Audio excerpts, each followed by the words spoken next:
ఊరలందరూ అడిగి. హైదరాబాద్ పంజాగుట్టలో పెద్ద ప్రమాదం తప్పింది. పెట్రోల్ బంకులో కారులో సడన్గా మంటలు ఒక్కసారిగా చెలరేయడంతో హైటెన్షన్ వాతావరణం నెలకొంది. పెట్రోల్ కొట్టించుకోవడానికి వచ్చిన కారులో అగ్ని ప్రమాదం చోటు చేసుకుంది. ఇక వెంటనే స్పందించిన పెట్రోల్ పంపు సిబ్బంది అగ్నిమాపక యంత్రాలతో మంటలు ఆర్పేశారు. దీంతో పెట్రోల్ బంకుకు ప్రమాదం తప్పడంతో అంతా ఊపిరి పీల్చుకున్నారు.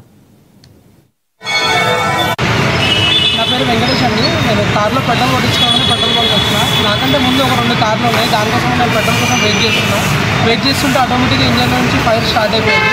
ఫైర్ స్టార్ట్ అయితే మొత్తం కంప్లీట్గా పెట్రోల్ బంక్ వాళ్ళు, Bharat petrol bunk, Erramandula petrol bunk వాళ్ళే ఫైర్ అంతా ఆపారు. వాళ్ళు చాలా సపోర్ట్ చేశారండి, చాలా హెల్ప్ చేశారు. ఫైర్ ఒక టైం కాదు 2 టైమ్స్ ఫైర్ అంటుకుంది. 2 టైమ్స్ వాళ్ళే ఆపారు. ఫైర్ బండి కూడా ముందు తీసుకొచ్చుకుంటే లాస్ట్లో మన పోలీసు వాళ్ళు వచ్చి కూడా వాళ్ళు కూడా ఎంక్వైరీ చేసుకున్నారు, కంప్లైంట్ అనేది వస్తున్నారు.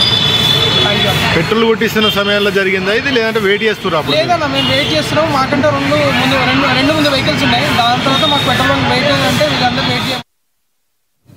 మెదక్ జిల్లా చినశంకరంపేట మండలం షాలిపేట గ్రామంలో